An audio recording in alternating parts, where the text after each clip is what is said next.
Ok, muchachos, vamos a dar inicio entonces a lo que es el tema de la fotosíntesis y la respiración celular. Pero antes de eso, nosotros tenemos que, aparte, tener vamos a decir, un conocimiento de lo que es el metabolismo, donde decimos que son todas aquellas reacciones químicas que se llevan a cabo o que suceden en los seres vivos.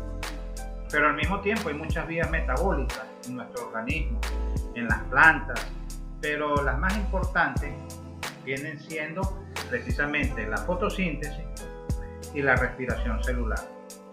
Cuando hablamos el término de respiración celular es para diferenciarla de la respiración pulmonar que realiza el ser humano. Entonces tenemos que estar claros que en la fotosíntesis entra dióxido de carbono para liberar oxígeno, mientras que en la respiración celular entra oxígeno y va a salir dióxido de carbono.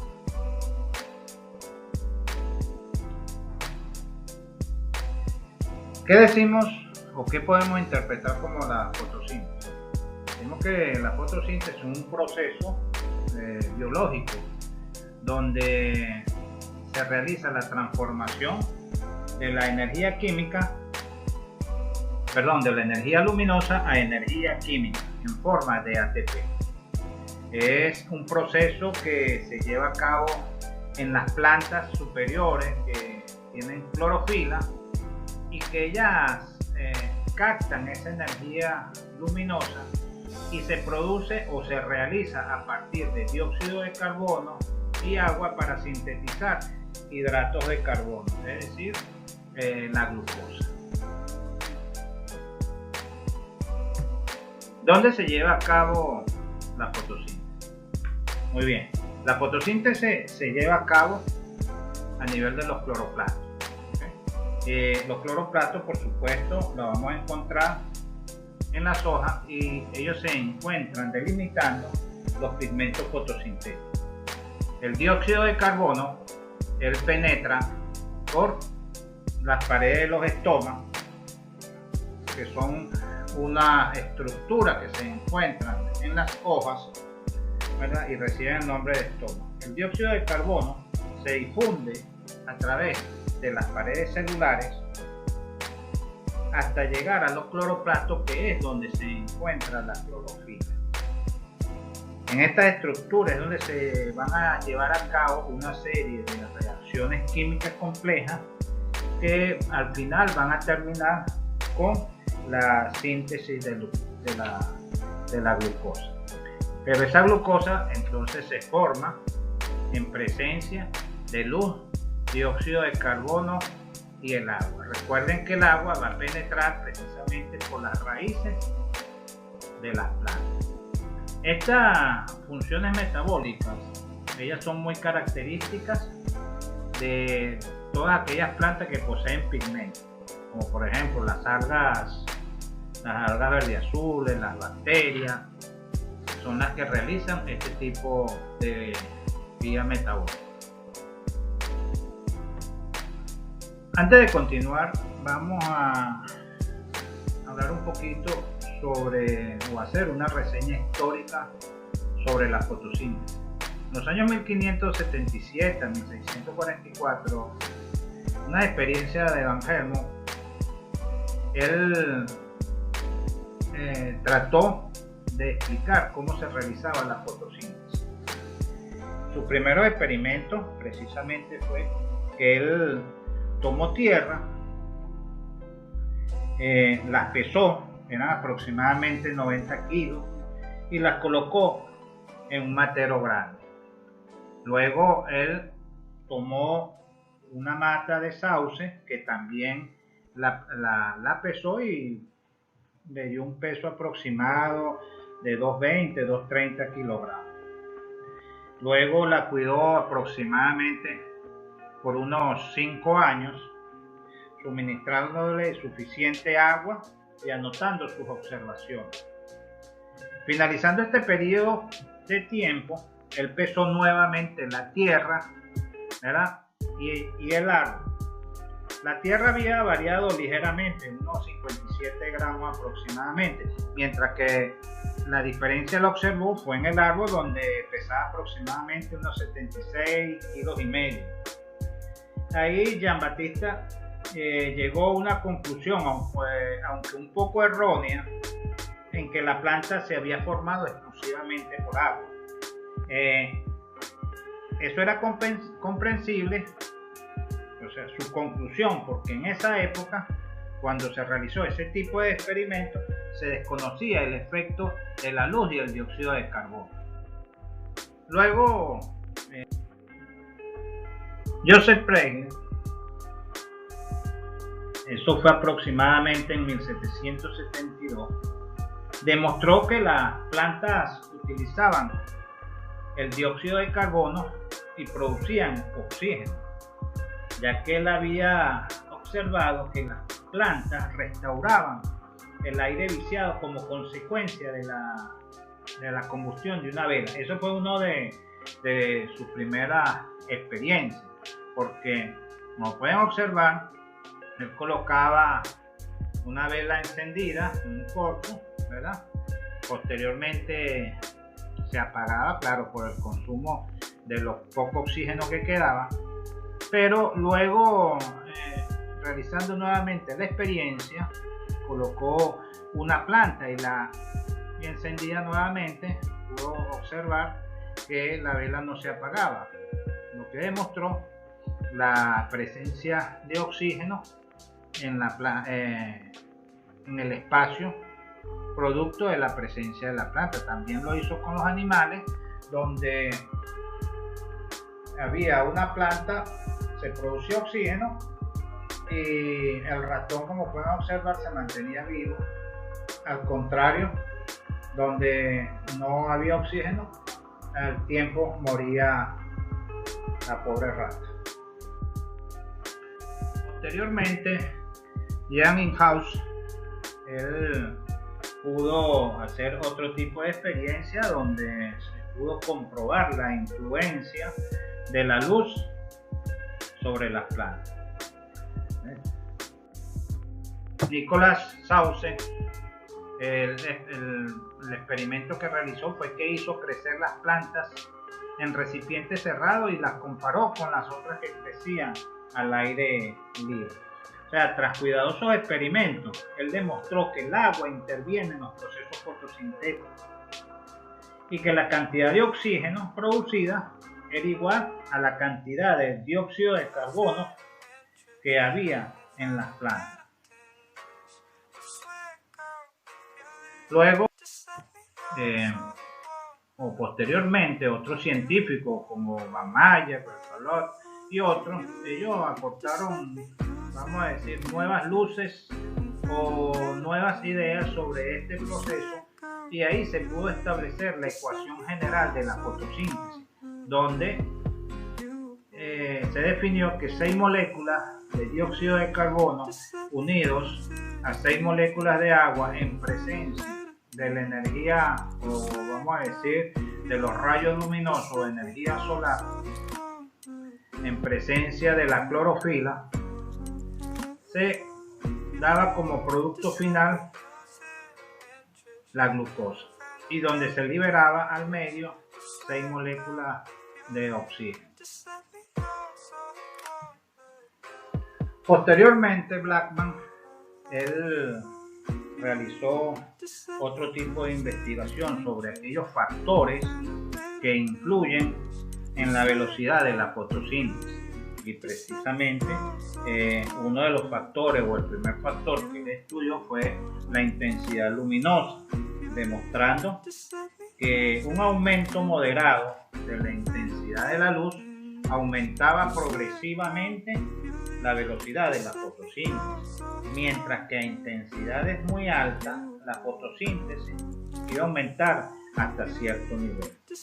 Posteriormente, Blackman investigó el efecto de la luz y la temperatura, y de esos resultados obtenidos en esa investigación, él concluyó que la fotosíntesis se realiza, vamos a decir, en dos tipos de reacciones. Una es en presencia de la luz y otra que se realiza en la oscuridad. Por eso es que a uno la llamó la fase luminosa y determinó que había otra fase a la cual la llamó la fase oscura de la fotosíntesis. Dentro de esos factores que también influyen en la velocidad de la fotosíntesis, vamos a encontrar los pigmentos fotosintéticos. Los pigmentos fotosintéticos son aquellos compuestos que tienen clorofila y que absorben la luz, y que ellos, de acuerdo a la forma como participan en la fotosíntesis, se dividen en clorofila A, clorofila B, clorofila C y clorofila D. La clorofila A y la B la vamos a encontrar en las plantas superiores, mientras que la clorofila C y D la vamos a encontrar en plantas inferiores como las algas, y la bacterioclorofila que la vamos a encontrar en las bacterias que también realizan ciertas vías metabólicas.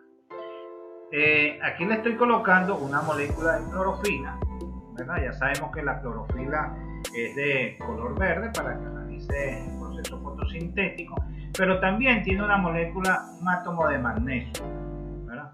Y a ese átomo de magnesio van unidos cuatro anillos, ¿verdad? Y a uno de esos anillos hay una larga cadena de carbón en sus extremos. Recuerden que la clorofila A y la clorofila B, ellos se encuentran precisamente en los tilacoides del cloroplasto, en la parte interna, vamos a decir, de la célula cloroplasto, y ellos van a conformar a su vez dos fotosistemas compuestos, y estos fotosistemas están compuestos por una molécula de clorofila y una serie de proteínas, y que ellos van a ser los responsables de la transformación de la energía química, de la energía luminosa en energía química. Y a su vez ellos van a formar los fotosistemas 2 y los fotosistemas 1. También vamos a encontrar los pigmentos accesorios, ¿verdad? Que en realidad ellos no participan directamente en la fotosíntesis. O sea, es decir, ellos no traducen o no transforman la energía luminosa en energía química, pero sí son capaces de captar esa energía solar y pueden pasarla a esa información, o esa energía la van a pasar a la clorofila. Estos pigmentos accesorios, ellos son los responsables de dar la coloración a las plantas, ¿verdad? Son los que le dan el color rojo a la rosa, al araguaney, el anaranjado a la zanahoria y otros vegetales. Ahora vamos a lo que son las fases de la fotosíntesis. Podemos ver cómo las fases de la fotosíntesis van, como le dije anteriormente, están conformadas en dos fases. Una viene siendo la fase luminosa o la reacción fotoquímica, ¿verdad? Y otra es la fase oscura o reacción termoquímica, que también recibe el nombre de ciclo de Calvin-Benz. Entonces, lo importante es que ustedes sepan que esta fase se lleva a cabo en los tilacoides, como pueden observar aquí, en los tilacoides del cloroplasto. Pero esta fase va a presentar a su vez dos subetapas, que es la fotofosforilación y la fotólisis del agua. Pero también es importante saber que en la energía luminosa nosotros vamos a encontrar fotones, que son pequeñas partículas, unidades de luz que son los responsables de activar esa clorofila. Como pueden observar aquí, ¿no? Donde nosotros vemos los tilacoides y los fotones son los que van a activar esa clorofila para que empiece a realizarse las primeras etapas y posteriormente se realice la segunda etapa de la fotosíntesis. Como podemos observar en la fotofosforilación que se realiza en las plantas superiores, ¿verdad?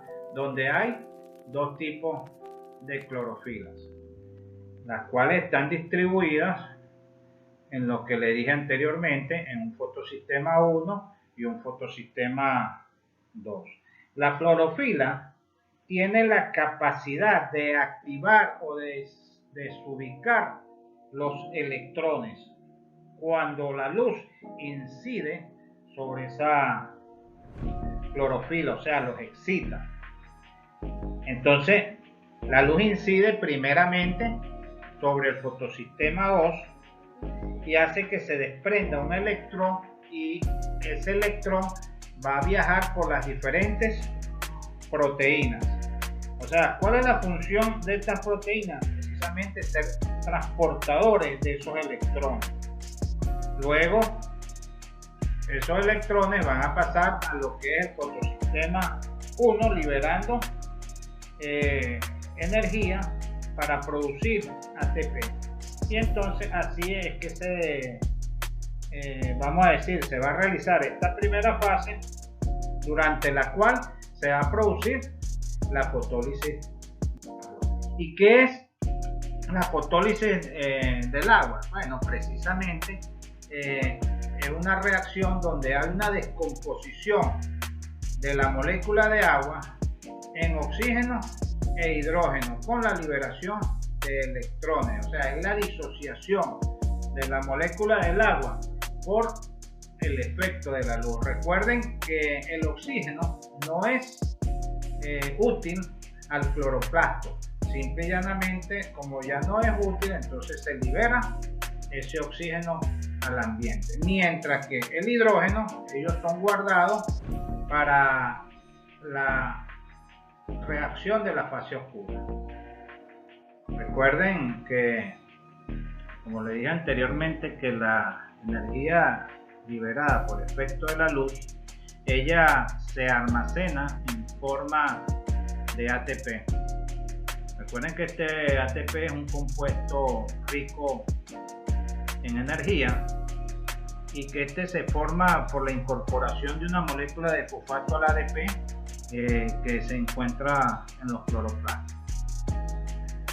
Podemos decir que el ATP constituye una reserva energética para los seres vivos, y cuando se rompen los enlaces de la molécula de ATP provoca la liberación de esa energía química, y esa energía química es la que es utilizada para la síntesis de glucosa durante la fotosíntesis. Recuerden que el ATP también se forma por acción de una enzima que es recibe el nombre de ferredoxina.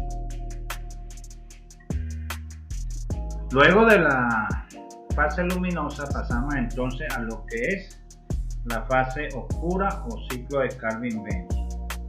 Aunque no depende de la luz, ella sucede en el día, ya que esta fase va a depender de los productos que se originaron en la fase luminosa de la fotosíntesis, y esta se lleva a cabo precisamente es en el estroma del cloroplasto. Recuerden que la fase luminosa se lleva en la tilacoide, mientras que la fase oscura se lleva a cabo en el estroma del cloroplasto. Ahora, ¿cómo se realiza esta fase oscura? Precisamente durante esta fase, 6 moléculas de dióxido de carbono se unen con 6 moléculas de agua y van a formar o van a sintetizar 12 moléculas de 3 átomos de carbono, que es el ácido 3-fosfoglicérico. Luego aquí se utiliza una molécula de ATP, la cual libera un ADP y agua, para así posteriormente van a formar dos moléculas de 6 átomos de carbono, que es el gliceraldehído 3-fosfato, y dar origen a lo que son los compuestos orgánicos, como es la glucosa y otras sustancias más. Van a quedar entonces 10 moléculas de 5 átomos de carbono, que posteriormente van a recibir otras moléculas de dióxido de carbono, para así reiniciar nuevamente el ciclo de Calvin-Benson. Al final podemos ir diciendo que la ecuación de la fotosíntesis son 6 moléculas de dióxido de carbono más 6 moléculas de agua en presencia de luz clorofila, va a dar una molécula de glucosa más 6 moléculas de oxígeno. Entonces, resumiendo el proceso de la fotosíntesis, podemos decir que la fase luminosa o predominio de la fotosíntesis se realiza en los tilacoides, donde hay una transferencia de electrones y se libera el oxígeno, pero también vamos a utilizar dióxido de carbono y agua. Recuerden que el agua va a entrar siempre por las raíces, mientras que en la fase oscura se lleva a cabo en el estroma del cloroplasto, pero también hay una fijación de carbono.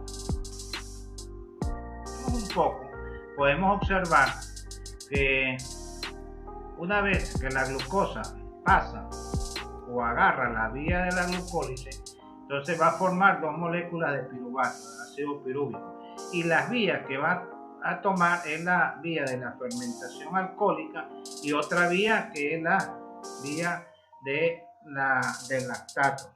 Entonces, aquí es cuando nosotros hablamos de la vía de la fermentación alcohólica o de la glucólisis homoláctica, mientras que la respiración aeróbica utiliza la vía inicial, que es la misma etapa o vía de la glucólisis, luego va a otra que es la del ciclo de Krebs y la cadena transportadora de electrones, aunque aquí faltó una vía metabólica, que viene siendo la vía de la formación del acetilcoenzima A. La fórmula de la respiración celular es 6H12O6 más 6 moléculas de oxígeno, para dar posteriormente o formar 6 moléculas de dióxido de carbono, 6 moléculas de agua y la liberación de energía. Ahora vamos a lo que es la respiración anaeróbica, que es la vía de la glucólisis. En esta etapa se degrada entonces la glucosa a la formación de 2 moléculas de 3 átomos de carbono, que recibe el nombre de ácido pirúvico. Como ustedes pueden observar, aquí la glucosa, ¿no?, al agarrar o tomar la vía de la glucólisis, entonces ella va a formar 2 moléculas de ácido pirúvico. Como le dije anteriormente, entonces, para resumir, en la respiración anaeróbica se realiza la vía de la glucólisis, donde la glucosa se transforma en 2 moléculas de ácido pirúvico. Posteriormente sigue la vía de la fermentación alcohólica, donde este ácido pirúvico se separa en una molécula de alcohol etílico y otra molécula de dióxido de carbono. Esta reacción da una ganancia aproximadamente de 2 moléculas de ATP. Por esta vía la combinación la utilizan mucho cuando se liga el agua y el azúcar para preparar alcohol, para preparar pan. Entonces se utiliza esta fermentación alcohólica. Si se realiza la glicólisis homoláctica por esta vía, el ácido pirúvico se transforma en ácido láctico y la ganancia viene siendo igual a la de la fermentación alcohólica, donde hay dos ganancias de ATP. Este proceso de la glicólisis homoláctica la realizan muchas bacterias, en especial las bacterias acidófilas, que son las encargadas de descomponer el azúcar de la leche. Se utiliza también para hacer yogur o todas aquellas preparaciones que tienen un sabor un poco ácido. Aquí hablamos también de lo que es, ya resumiendo, lo que es la fermentación, ¿verdad? Donde podemos hablar de la glucólisis, ¿verdad? Donde hay dos ganancias de ATP, que se transforma la glucosa en 3 átomos de carbono y se transforma en 2 moléculas de dos átomos, que es el ácido pirúvico, y para formar el alcohol etílico y una molécula de dióxido de carbono, o forma el ácido láctico. Entonces ahí hablamos de una fermentación alcohólica o de la fermentación láctea. Podemos decir que el ácido pirúvico se separa en una molécula de alcohol etílico y otra de dióxido de carbono, y esta vía, ambas van a generar la ganancia de 2 moléculas de ATP. Mientras que cuando realizamos se realiza la vía metabólica en la respiración aeróbica, ella se realiza precisamente o se lleva a cabo es a nivel de la mitocondria. La primera vía, como le dije anteriormente, es la glucólisis, y esta conduce a la transformación de la glucosa en ácido pirúvico. Ya vista anteriormente que tanto la aeróbica como la anaeróbica comparten la misma vía, ¿verdad? Que es la transformación de la glucosa en 2 moléculas de ácido pirúvico. Y esto tiene como finalidad la formación o la obtención de acetilcoenzima A, que es la primera reacción de la respiración aeróbica, la síntesis o formación de acetilcoenzima A. Luego pasamos a lo que es el ciclo de Krebs. Aquí podemos observar que el acetilcoenzima A se une a un compuesto de 4 átomos de carbono para así formar uno de 6 átomos de carbono, que a su vez o posteriormente va a liberar un dióxido de carbono, un CO2 y un par de hidrógenos que son guardados, quedando una molécula de 5 átomos de carbono, que luego vuelve a liberar otro dióxido de carbono o CO2 con un par de hidrógenos que también son guardados, y se convierte en una molécula de 4 átomos de carbono llamado ácido succínico y posteriormente ácido málico, para iniciar luego el ciclo nuevamente, el ciclo de Krebs o ciclo del ácido cítrico. Luego pasamos entonces a lo que es la última vía metabólica, que es la cadena transportadora de electrones, donde los hidrógenos producidos hasta ahora recorren una serie de proteínas para producir ATP cada vez que esos hidrógenos van pasando por cada una de estas proteínas. En total se van a producir en todo el ciclo de la fase oscura, 36 moléculas de ATP. Ellos deben desechar entonces los hidrógenos que ya fueron utilizados, por la cual la célula va a tomar el oxígeno y lo va a unir entonces a los anteriores para formar esas moléculas